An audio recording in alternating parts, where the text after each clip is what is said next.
Hey everybody, welcome back to my channel. This is Kristen with Monarch Plans, and today I will be doing a walkthrough of the Live Rich Planner by the Budget Mom.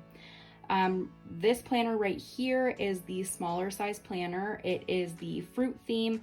She also has another theme that's called Tiny Houses, which is also really cute. And that planner is also available in the small size, as well as both this fruit theme and the tiny houses are also available in a larger size. So this is approximately 7 by 9, and let me grab I have my Erin Condren planner here handy for like a size comparison. So if you line up the coils and the bottom, you can see that the Budget Mom's is very, very slightly bigger on the top and the side, but it's really not that much bigger. It's not something you would really notice. So really it's a great size for like being pretty portable. So the planner in the small size is $44 and the large size is $50 on the website. So if you go on, you can see on her website, it looks like those prices might be special pricing. I don't know if maybe she's having a sale currently, but over the course of the past few months, I haven't noticed the price change off of the sale price, so I'm not quite sure exactly how she's structuring her pricing. But currently, as of the time that this video is going up, the pricing is $44 for the small and $50 for the large. So let's just get into the planner. What I will say really quickly before I do dive in is I will, as I'm going through, talk a lot about the things that I really like about this planner and then some of the things that I might wish were different about the planner. So when you first open up the planner, you just have this main first spread. It's just like a little name page, so you can put in your name and your information in case it gets lost. You have this little little tab or a little piece of paper that welcomes you to the planner, talks about what the planner includes, and then has some of her information in terms of if you'd like to follow the Budget Mom, which I do suggest. She has some really great content and really great ideas. She's on YouTube and Instagram. She's pretty much everywhere. So she's a really great person to follow if you want some extra budget content. The next page is this years, I say years at a glance because it includes 4 years forward. So you can see from 2021 through 2024. You don't have a 2020 year at a glance, which is a little bit interesting to me because I mean, a lot of times it's nice to be able to see the entire year on one page. I think the other thing is that it's an undated planner. So I think she, probably had the opinion that people will be using this in 2021 a lot. But it would have been nice to at least have the last half of 2020 because the planner launched in June. So from June to December would have been really great to just have that at a glance as well. But ultimately this is great. There's a lot of information on here. I think most planners only include maybe like a year out, but this one includes 4. And from there, you jump right into the months. So you can see here that this is the first spread. There's really nothing at the front of the planner in terms of notes pages or extra pages. Most of the content is within each of the months. And like I just mentioned, this is an undated planner. So when you see here on the tabs, I have the date or the months on there already. The planner comes with a couple sticker sheets. And one of those sticker sheets is this one, and you see this blank area at the bottom. There were little rectangular stickers on here that have the months. So I was able to use all the little tab stickers and put the months on each of the tabs. So I really, really appreciated that because the alternative would be to probably handwrite the months on the tabs, and I feel like that would just be an absolute disaster for me. So I really appreciated that she sent stickers along for you to label the tabs. What I will be doing is I have already started using July in this planner. So my July is just full of experimentation, trying to figure out how this planner will work for me. It's really not pretty at all. Like honestly, it looks pretty awful. And then my August spread, I also started messing around in August in terms of on the monthly spread to try and make some monthly kits for this planner. So that being said, these 2 months are pretty much just like not really showable on camera. So let's start with September. It's the first like fully blank month that I haven't started using. Your month starts with so you see here's the tab, and your month starts with this monthly view. So the month is here, it's undated. You can write in the dates on this spread, this little monthly area, and then you can, get a sticker or write in the month. You have a section for goals for this month, people to see, monthly wins, and then a project tracker for projects, priority, and due date. And then on this side, you have personal focus this month, work focus this month, and a section for let's get creative for notes or drawings or doodles or whatever you want to put. So I really do like this spread. I love how simple it is. I love that the colors are pretty nice and neutral, so you don't really have to worry about like if you're trying to match stickers. It's not too bad trying to match anything. It's very like light. I think in prior years or prior versions of the Budget Moms, her workbooks or her planners or anything, there's been very dark colors used, which I think was pretty difficult because it just ended up being very like overwhelmingly dark. So I think this was a really great move to make it just like very white and plain and just very customizable for the individual. One thing that I don't necessarily like about this planner, and this is a little bit nitpicky, but I wish that this side column was just blank lines all the way down. I wish it weren't broken into these different sections, mostly because when you put in the different sections, it's not as flexible for people. So for example, I don't see people all that often, even not when we're not in a pandemic. I just don't have a lot of people to visit. I don't know if that just sounds awful or not, but I am definitely a homebody. I'm an introvert. I don't visit people all that often. So my people to see section is essentially going to be empty every month, if not 1 or 2 people. Monthly wins I think is great. I think monthly wins could be included like in a section down here maybe, but ultimately I think for more flexibility, it would be great if this was just like blank. Maybe it doesn't need to say goals, I don't know, but I just see that I won't be using this section unless I cover up that heading, which is completely possible, but So after the monthly spread, if you turn the page, you get into your personal finance spread. And this only shows up once every month versus you'll see in the pages after, there's some repeating spreads that start coming along. So the personal finance spread is really great to give you an overview of your finances. It has a space to put the month, your why word for the month, your financial goals, your savings challenges, your areas to cut spending.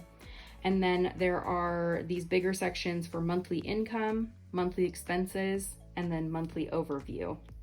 At the bottom, you have kind of a general summary of the month with total spent this month, total debt paid, and total money saved. And so on this page, I really do appreciate that it is really detailed, but it's nice that it's on one page and it's a great overview. I think that the monthly income section is great because it has a budgeted and an actual column. You can see the difference, especially great if you have variable income, to be able to see what the difference was versus what you expected. And then for monthly expenses, I think there are a lot of lines here, but I would be worried that I might actually run out of lines. I seem to have a lot of fixed and variable expenses, and so I'm not sure if they would all fit in here. So that would be one concern. But the biggest thing that I kind of worry about with this page specifically is that as someone who uses the Budget by Paycheck workbook, I probably wouldn't use this because I already do that in my other binder. So I think this is great as like an overview, maybe for someone who isn't using her Budget by Paycheck workbook or, a different budgeting method. But if you only are looking into this planner and using just this planner, I think that this is a really, really great page to have. When you look at this side, when you pair these together, I think it would be a really great spread to use as just kind of like your dashboard for your finances. So you have this calendar up here, again, undated, but it's to keep track of your daily spending. I think that'd be really great to see any trends. Maybe you're trying to do a no spend challenge, or maybe you're just trying to figure out what you do during the week in terms of, do you spend more on the weekends? Do you spend more during the week? What does that look like? I think it's a really interesting thing to have kind of like a monthly overview of your daily spending. Here's a priority debt progress table. And what this is meant for, and what I've learned, I've done some research into this, is that this is meant to be for one of your debts. So for example, I have a Chase credit card. I would put Chase, my credit card name or whatever, the minimum payment, the beginning balance, and the interest rate. And then here, if I am like laser focused on that debt for the month and I'm just trying to pay it down, I would put every date that I threw money at that credit card to pay down the balance and keep track of the balance, the payment, and the new balance. So it's really just getting laser focused on one type of debt. That is a little bit counterintuitive because I would almost want to use this as like a tracker for all of my debt, because I think it's really helpful to have that listed, just so you can keep track of your balances. So I think really the only change you would need to do you just need to change this heading to say debt, and you would put your debt name here, whatever debt it is, your balance, your payment for the month, and your new balance. So that's just something to consider. I know a lot of people were a little bit confused about this and they had a lot of questions. So you can always just change it to fit whatever you're needing, but that would be a really simple change to just put debt. Down here is your savings goals progress. So you can just list out your goals, your total goal amount, your goal date, your amount saved this month, and your new balance. Really great place to just keep kind of like an idea of what you have saved so far towards your goals. And then finally at the bottom, you have a little reflection piece that says, how can I improve my finances next month? I really enjoy the little reflection pieces because quite honestly, I think that a lot can be learned. Every single month you make mistakes or you do things that you wish you could have changed. And I think the next month is always a great opportunity to make those changes. This spread is the personal planning spread. This spread repeats throughout the month. So every single week of the month has a personal planning spread associated with it. So this would just be to keep track of 1 week of the month. Here you have a spot for the month and the week of. She has a couple little checklist items here: weekly review of pantry inventory and clean out fridge if needed. This next section is weekly meal prep with a shopping list section, important reminders, and a habits and goals tracker. I have to say, I love this spread. I think that one of the things that I struggle with is planning out like my home stuff in terms of like cleaning and cooking and everything like that. I feel like I'm very, very busy with work and family and everything like that, and like Etsy shop and all that. And sometimes the home stuff just kind of like falls to the back burner, and this really helps me keep motivated in terms of keeping track of my stuff for like meals and cooking and shopping and my own personal habits. And then on this side, keeping track of housework and then like to-do lists for work and for personal. Again, there's some goal setting stuff and focus stuff, and then wins, and then at the bottom, make it work and for next week. So there's a little bit of kind of looking back at the prior week and then looking forward to the next week. But I think that this spread is very impactful for me. The other thing I just love is that there's a lot of open space. So if you wanted to use this for to-dos, you could. If you want to change it, you can always cover that if you want to and use it for something else. This next page is the weekly spread. So you have obviously a vertical hourly layout. You put in the dates and the days of the week up at the top. So it's really customizable if you want it to start on Sunday or Monday. The times go from 4 o'clock in the morning until 11 o'clock at night. I think that that is amazing. I don't think I've seen another planner that has that range of times in it. The other thing to note is that it actually doesn't have AM and PM on it. So you could use this if you worked the night shift. You could use it as a 4:30 or 4 o'clock PM to 11 o'clock AM if you wanted. Definitely an option. I think that that's really, really nice when it is flexible like that and can be used, by different people. You have a workout section on the side here, and then a weekly notes section that's just blank. I would have preferred if she didn't put workouts and like actually label this table. I wish it just would have said like day and then I don't even know, nothing, because a lot of people don't work out. I think that I would use it for tracking my workouts. That's perfectly fine. But I think there's some weeks where I'm probably more focused on what Instagram posts am I going to put up? Which YouTube videos do I need to film and when? When am I going to print and cut for my Etsy shop? You know, there's a lot of different things that you can track in a table like this, and it's not always workouts. So I wish it was a little bit more flexible. What I'm doing with this page and what I will show you at some point is I'm working on time blocking. I'm not making this planner very pretty. It's not something I'm focused on, like putting a bunch of washi tape all over the place and making it look nothing like it looks now. But I'm using it to really focus my time into blocks of time where I can get certain things done. I'm going to be using different colored pens. I'm going to try and use my stencils to make nice looking boxes at least, so it's not looking awful. But I've been experimenting a little bit, and I do really like how it's turning out, especially because the times are so long. It's really nice because I get a lot of things done in the evening late. So, you know, I could be up sometimes until 11 o'clock printing and cutting things for my Etsy shop. And with a planner that ends at 7 or 8, you can't really put that anywhere. So I really do appreciate that I can really time block my entire day until I go to bed and not have to worry too much about, you know, putting sticky notes or writing random things in times that aren't actually the times I'm doing them. And then you get into your next personal planning page, your next weekly view. Essentially, it repeats multiple times throughout the month. You get to your last weekly view, and on the back is a thoughts and notes page. It's just lined, it's plain, there's nothing there. But that is it for the month.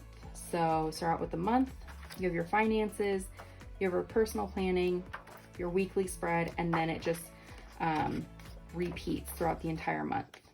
So then you get into the next month. All of the months are the same because it's undated.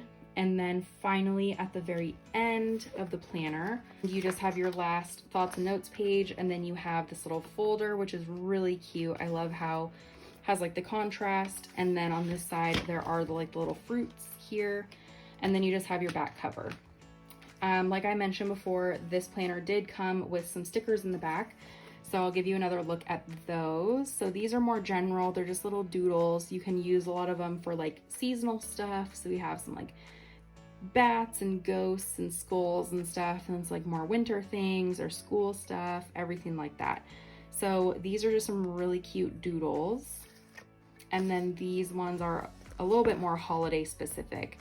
So you have a lot of Christmas stuff up here, Valentine's Day, Halloween or fall, you know, 4th of July, Easter, everything like that. So these are really cute. Definitely play into like the little theme and like the illustration type that comes with the Budget Mom, but they're really, really adorable. The other thing to note is that I'll get into a couple things actually right now that I don't particularly care for or that I'm a little bit worried about. So the first thing is the cover on this is very nice. It is thick. I mean, you can see that it's pretty thick. The inside has kind of like a plasticky feel, and the outside is like a shiny, I don't know, it's like a shiny kind of like really thick cardstock or cardboard. I don't even know what material this is. I don't think it would tear is the big thing. Like I can sit here and do this and it's not gonna like tear in the middle or anything. But what I am very worried about is that the corners are going to fray a little bit if I take this out and about and I get a lot of use out of it. So that is one thing I have been worried about in terms of taking this out and about. I do wish that maybe the cover was like a laminated type cover or had some type of like plastic over it. I think it would make it a little bit stronger. But because I was worried about that, I went and I got a Happy Planner cover. And so I got this at Michael's. This is the classic size Happy Planner deluxe cover.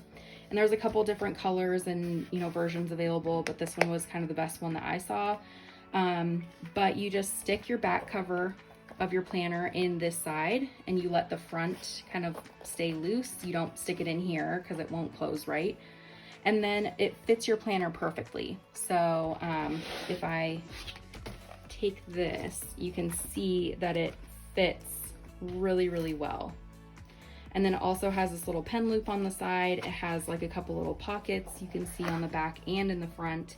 So there's space for extra like notepads or extra stickers or anything like that, anything that you would need.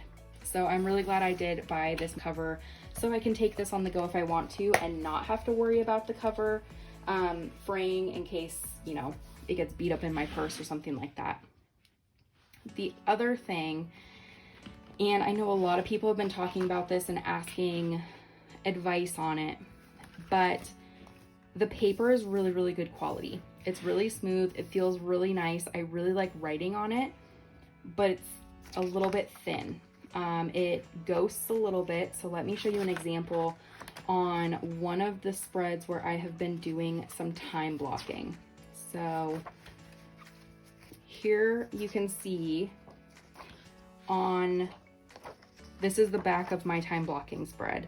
So you can see I use mild liners and I use like regular, I think Pilot G2 pens. I don't know if you can see this very clearly, but there are definitely like little shadow lines and some bleed through from my mild liners. Mild liners, in my experience, don't necessarily bleed all that much on most planners with a little bit thicker paper. So I probably would not use mild liners in here any longer.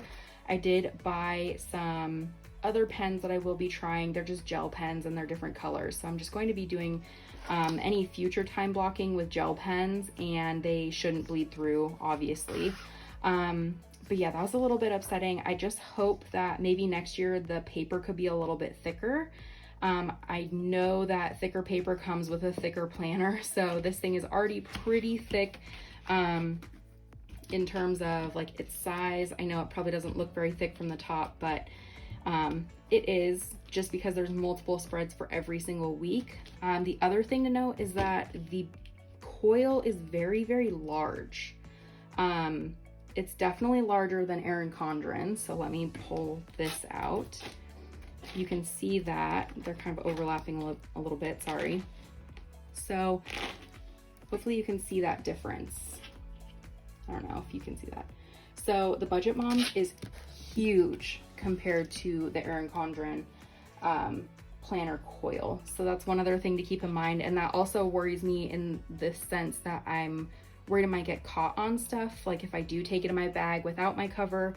So that's another reason why I bought my deluxe cover from the Happy Planner. So that is the planner as a whole. So I know that was pretty in-depth, but hopefully that gave you a really good idea of exactly what is in this planner.